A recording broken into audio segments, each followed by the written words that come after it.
Boa noite, meu amigo, minha amiga. Sejam bem-vindos ao canal Espiritismo da Prática. E estamos novamente aqui juntos para estas singelas reflexões nesse programa intitulado Palavras de Vida Eterna. E nós abraçamos a todos com muito carinho, rogando a Jesus que envolva cada coração, cada lar, com muita paz, com muito amor, com muita luz. E então nós vamos fazer uma prece, né, para iniciarmos as nossas reflexões. Querido Mestre Jesus, nosso amor maior, nosso amigo, nosso irmão, nosso mestre e nosso guia. Como é bom, Senhor, estarmos reunidos com amigos para conversar e refletir sobre o teu evangelho e a tua doutrina abençoada. Envolve-nos, Jesus, na tua paz, no teu amor, na tua luz, e permite que nós possamos assimilar os teus ensinamentos e que eles, caindo em nossos corações e em nossas mentes, como sementes em campo fértil, deem frutos de sabedoria, de amor e de paz. Obrigada, Senhor. Obrigada a Deus, nosso Pai, pelas oportunidades benditas de aprendizado e que nós possamos, em nossa caminhada, estarmos atentos, vigilantes, para colocar em prática tudo aquilo que nós aprendemos contigo, Senhor. Fica conosco e é em teu nome que nós iniciamos as nossas singelas reflexões desta noite. Que assim seja. Então, hoje nós vamos fazer uns comentários a respeito de uma passagem do livro Há 2000 anos. Quem não conhece os 5 romances de Emmanuel precisa conhecer. É Há 2000 anos, 50 anos depois, Ave Cristo, Renúncia e Paulo Estevão. São romances históricos, né? Com exceção de Renúncia, que foi passado mais tarde na Espanha, os outros 4 são os primeiros tempos do cristianismo. E nós aprendemos muito com Emmanuel nesses livros. E a gente fica pensando que romance nem seria um bom termo, né, para classificar esses livros. Mas a nossa linguagem ainda é pobre, então a gente usa romance e usa romances históricos, né? Para assim, explicar, clarear bem, ficar bem entendido o que Emmanuel quis relatar nesses livros. São livros extraordinários, né? São livros que a gente lê com muito gosto, porque, primeiro, que é muito bem escrito, são muito bem escritos, né? E muito bem captados por Chico Xavier. E, segundo, que eles contêm ensinamentos preciosíssimos, atualíssimos, para os nossos dias. E nesse livro, Há 2000 anos, a humildade de Emmanuel fica muito clara, sabe? Ele fala aqui no prefácio do livro que ele diz assim: se algum dia, se Deus me permitir, falar-vos-ei do orgulhoso patrício Públio Lentulus, a fim de algo aprenderdes nas dolorosas experiências de uma alma indiferente e ingrata. Esperemos o tempo e a permissão de Jesus. Então, Emmanuel, ele tinha feito essa promessa em 1939, ele não esqueceu, né? Quando foi no dia 21 de outubro deste ano de 1939, ele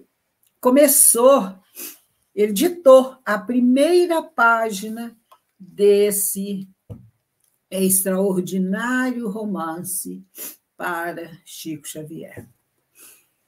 E ele conta a história desse senador orgulhoso, né, o Públio Lentulus, que era casado com Lívia, que era uma mulher extraordinária, e eles tinham 2 filhos, né, a Flávia e o Marcos. A Flávia estava muito doente. Ela estava com hanseníase, né? Antigamente falava lepra. E ela sofria muito com isso. O corpo era coberto de feridas purulentas que doíam, que inflamavam. Ela estava muito fraquinha, porque ela tinha muita febre, né? E não havia mais recursos na medicina para tratá-la, para curá-la. Então, os médicos usavam paliativos, né, que pudessem dar algum alívio para aquela criança. Mas ela sofria muito, os recursos eram muito pequenos. E um dia, o Públio estava conversando com seu grande amigo Flamínio Severo. E Flamínio sugeriu a ele que eles fossem embora ali de Roma para a Galileia, para Jerusalém, que lá o clima era muito melhor, né? Era uma região de um clima mais ameno, havia muita vegetação, era um lugar muito tranquilo. E então Públio e Lívia resolvem ir embora para Jerusalém. E aí foram fazendo todos os preparativos, né, para que eles pudessem ir para Jerusalém. Então, a correria, né, muito trabalho para uma mudança, ainda mais com 2 crianças, sendo que uma estava muito enferma. E aí, eles, no dia da mudança, eles acomodaram a Flávia, né, no interior da galera lá do barco, onde que eles iriam, né, viajar. E Públio continuava conversando com Flamínio pouco antes dele dele entrar na embarcação, e Flamínio resolveu lhe fazer uma recomendação. E ele disse o seguinte, ele falou confidencialmente, diz Emmanuel. Ele diz assim: sabes que os súditos conquistados pelo Império, o Império Romano, né, muitas vezes nos olham com inveja e com despeito, tornando-se preciso nunca desmerecermos da nossa posição de patrícios. Ou seja, nós não podemos nos esquecer que nós somos superiores, não é? E isso era motivo de muito orgulho para eles. Algumas regiões da Palestina, segundo os meus próprios conhecimentos, estão infestadas de malfeitores, e é necessário estejas precavido contra eles, principalmente na tua marcha em demanda de Jerusalém. Leva contigo, tão logo aportes com a família, o maior número de escravos para tua garantia e dos teus. E na hipótese de ataques, não existes em castigar com severidade e aspereza. Então, Flamínio foi aqui muito severo, não é? O conselho que ele deu, um conselho pesado, né? Para que Públio ficasse atento e qualquer incidente, por menor que fosse, que ele castigasse com severidade e com aspereza o infrator. Públio recebeu a exortação atenciosamente. E daí a minutos movimentavam-se ambos no interior da nave para começarem a viagem. A viagem transcorria com o máximo de serenidade e de calma. E Públio Lentulus observava ali a bela paisagem na travessia do Mediterrâneo. E, apesar dele estar ali apreciando, achando aquilo tudo bonito, ele ficava pensando na monotonia dos seus afazeres na vida romana, junto de numerosos processos do Estado. E ele trazia o coração cheio de sombras. Lívia procurava aproximar-se de Públio, né? Do espírito irritado de Públio, e ela procurava conversar amenidades, falar dos assuntos delicados de família, para que ela pudesse trocar ideias com ele, conhecer o que ele ia no íntimo para suavizar, né, esse sentimento tão sombrio que Públio carregava dentro de si. A viagem continuou, né? Quando foi em determinado ponto da viagem, e estava tudo bem. Quando eles estavam chegando nas proximidades de Jerusalém, ocorreu um imprevisto. Emmanuel diz assim: um corpo sibilante cortou o ar fino e claro, alojando-se no palanquim do senador, ouvindo-se, ao mesmo tempo, um grito estridente e lamentoso. Minúscula pedra ferira levemente o rosto de Lívia, determinando grande alarme na massa enorme de servos e cavaleiros. Entre os carros e os animais que pararam assustados, numerosos escravos rodeiam os senhores, buscando com precipitação inteirar-se do fato. E aí, eles, nessa altura, eles já tinham descido da embarcação e estavam na estrada. Nesse momento, Públio recordou a recomendação de Flamínio nos momentos antes da partida.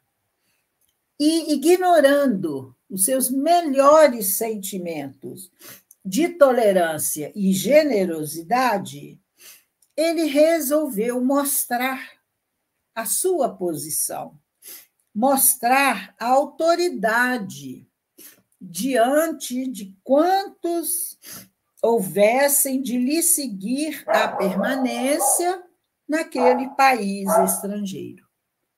Então, do alto do seu orgulho, da sua vaidade, de senador romano, ele ordenou providências imediatas aos soldados que o acompanhavam.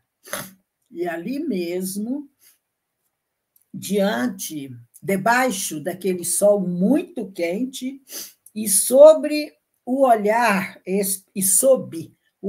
espantado de algumas dezenas de escravos e centuriões numerosos, determinou que açoitassem sem comiseração o rapaz pela sua leviandade.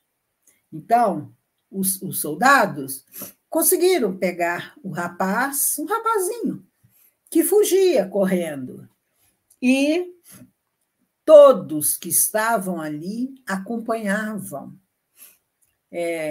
com uma tristeza muito grande, aquela cena violenta, aquela cena daquele jovem seminu que era açoitado.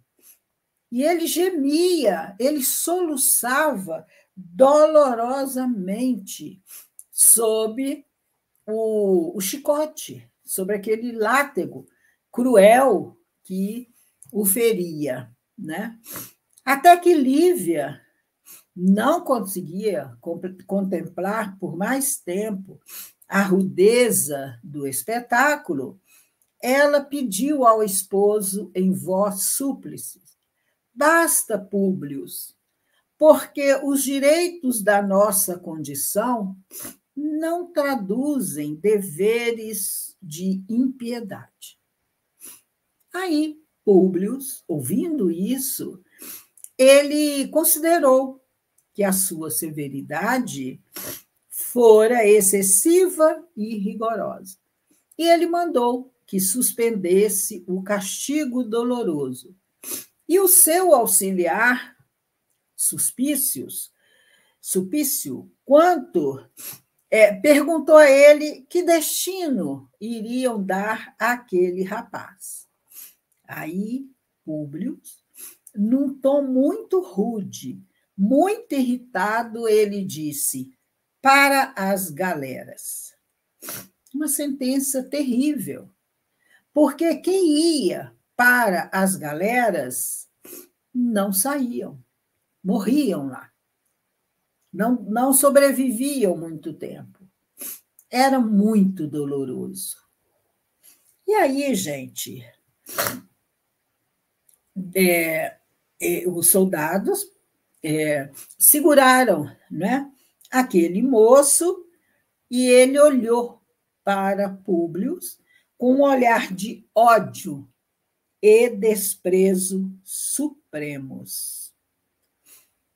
E no seu coração, no seu íntimo, haviam sentimentos de vingança e de cólera. Mas a caravana pôs-se a caminho, né? E aí a chegada a Jerusalém transcorreu sem incidentes. Chegaram bem. Então, a história continua. A partir desse fato, a vida de Públio Lento e da sua família sofrerá coisas horríveis, horríveis. Porque o pai desse rapaz foi implorar a Públio que o filho era um bom filho, que fora sem querer, não tinha intenção de ferir Lívia. Enfim, a história continua. O nosso enfoque é esse conselho muito infeliz, assim, né, de Flamínio, muito severo, muito pesado. E a lição que nós tiramos disso é que nós devemos ter muito cuidado com o que nós aconselhamos para as pessoas. Nós não temos capacidade, não fomos nomeados por Deus para sermos juízes de ninguém. Quem julga é Deus. E aí a gente fica pensando na importância de cultivar o perdão, de cultivar os bons sentimentos em relação às pessoas.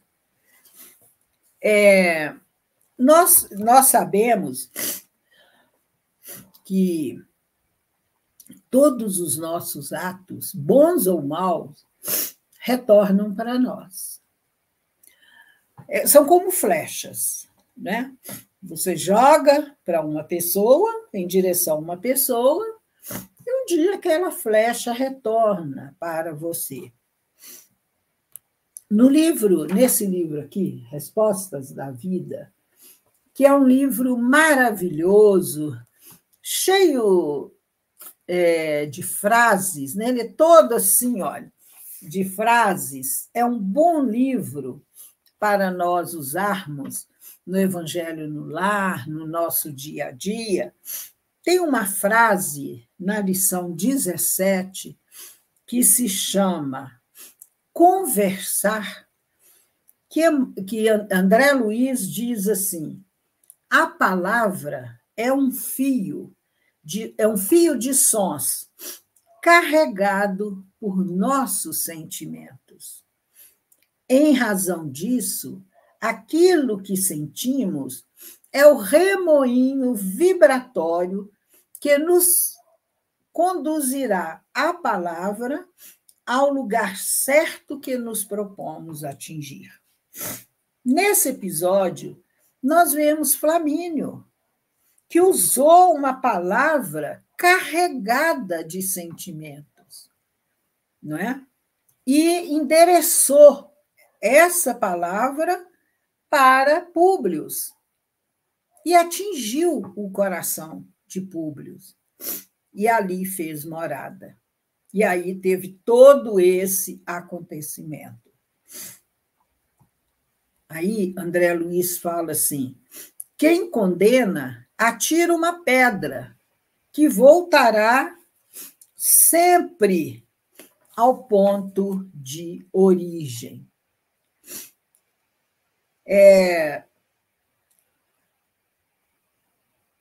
Aí ele encerra dizendo: abençoadas serão as suas palavras sempre que você fale situando-se na posição dos ausentes ou no lugar dos que lhe ouvem a voz. As palavras de Flamínio fizeram um estrago muito grande no coração de Públio Lentulus. Nós vimos ali o Emmanuel contando que o Públio estava com seu íntimo, a sua alma carregada de sombras. Ele não estava bem. E nós sabemos que os espíritos influenciam na nossa vida, nos nossos pensamentos, né? E muitas vezes nós agimos sob a influência desses espíritos. E ali, como Emmanuel, como Públio Lentulus não estava vigilante, né? Ele deixava a angústia, as sombras dominarem o seu íntimo, ele tomou uma atitude que ele iria arrepender-se pelo resto da vida. Porque as tragédias que aconteceram na sua vida foram muito dolorosas, tudo por conta desse incidente. Se não fosse o orgulho desmedido dele, se não fosse ele querer provar, né, que ele era uma autoridade maior, ele teria perdoado o rapaz, que não tinha intenção de ferir ninguém, de machucar ninguém, mas não. O seu orgulho, a sua vaidade, falaram, né, mais alto, e ele tomou uma atitude terrível e foi desencadeando como uma bola de neve, porque ele não quis nem ouvir o rapaz, mandou que o castigassem com chibatadas, que era um castigo que era dado a criminosos. O rapaz, num ato impensado, ele não tinha intenção de machucar ninguém. Então, nós temos que olhar os dois lados sempre. Nós temos que ponderar, que vigiar antes de tomar qualquer atitude. Nós temos que vigiar as nossas palavras, porque as palavras constroem, né? Constrói coisas maravilhosas. Mas as palavras, conforme elas são usadas, elas podem matar a esperança de uma pessoa. Elas podem ferir, elas podem machucar muito seriamente. Então, gente, vamos pensar. Que tipo de conselho, de palavras que nós estamos usando no nosso dia a dia? Como? Desculpa, gente, estou meio com alergia. Nós precisamos pensar que as nossas palavras precisam ser palavras que constroem, que levam o ânimo, o bom ânimo, a esperança, o consolo, a luz, o amor, a bondade para a vida das pessoas. É muito importante nós pensarmos isso. Então, vamos pensar duas vezes. Usar o vigiai que Jesus falou. Na passagem do Evangelho da mulher adúltera, quando os fariseus, né, armaram uma armadilha para Jesus, perguntando, né, a lei de Moisés manda que as adúlteras sejam lapidadas, o que o Senhor diz e tal. Jesus logo viu que era uma armadilha. Ele não respondeu na hora. Ele abaixou-se e começou a escrever na areia. Depois ele falou a célebre frase: aquele que estiver sem pecado, atire a primeira pedra. Então, esse gesto de Jesus, de dar um tempo, né, de não responder imediatamente, é aprendizado para nós. O Públio deveria ter pensado até 10, até 100, né? Contado, né? Até 10, até 100, antes de tomar uma atitude intempestiva que desgraçou a vida de todos. Então, vamos pensar. Vamos vigiar os nossos pensamentos, as nossas palavras e os nossos sentimentos. E vamos exercitar o perdão, o desculpar em todos os momentos da nossa vida. Então, era essa a nossa singela reflexão desta noite. Vamos agradecer a Jesus por mais esta oportunidade, rogando a Ele que nos inspire sentimentos elevados, pensamentos elevados, atitudes cristãs sublimes que nos auxiliam no progresso espiritual e auxiliem os nossos amigos, as pessoas que se acercarem de nós, que nós tenhamos muito cuidado com os conselhos que nós damos, com as palavras que nós proferimos, porque as palavras vêm carregadas de sentimentos, e os sentimentos deveriam ser sentimentos de amor sempre. Que Jesus nos abençoe e nos envolva em muita paz. Muito obrigado, meus amigos, e até a próxima semana.